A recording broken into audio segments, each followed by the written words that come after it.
In this lesson, we're going to begin to learn about mixed strategies.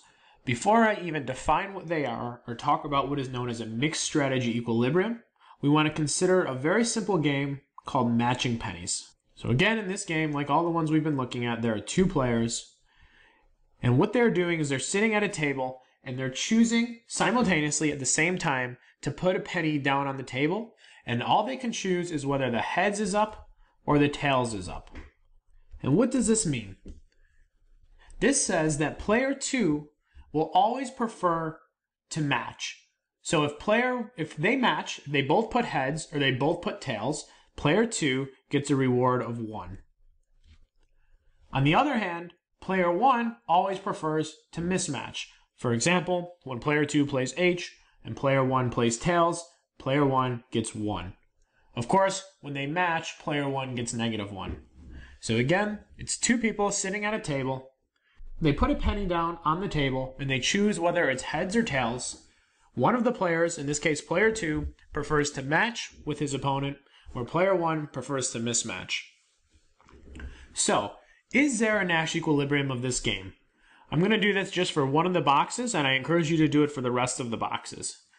So, does any player have an incentive to deviate when both players are playing H? Well, assuming player 1 is playing H, does player 2 have an incentive to switch his strategy from H to T? Go from 1 to -1? Of course not. Players always prefer higher payoffs, so given player 1 is playing H, player 2 does not have an incentive to deviate from H to T. What about player 1?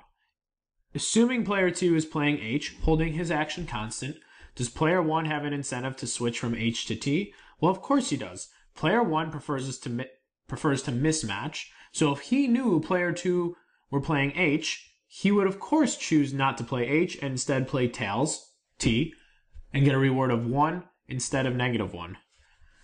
So player 1 does have an incentive to deviate, so this cannot be a Nash equilibrium. Again, I encourage you to go through and do this for all of the boxes, all of the possible strategy profiles, but I will get to the chase, is that there is no, we call it a pure strategy, just choosing an action,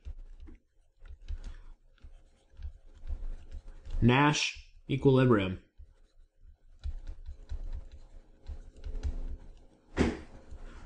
Okay, in the next lesson, we are going to learn about what are known as mixed strategies and how they are a solution to solving this type of game.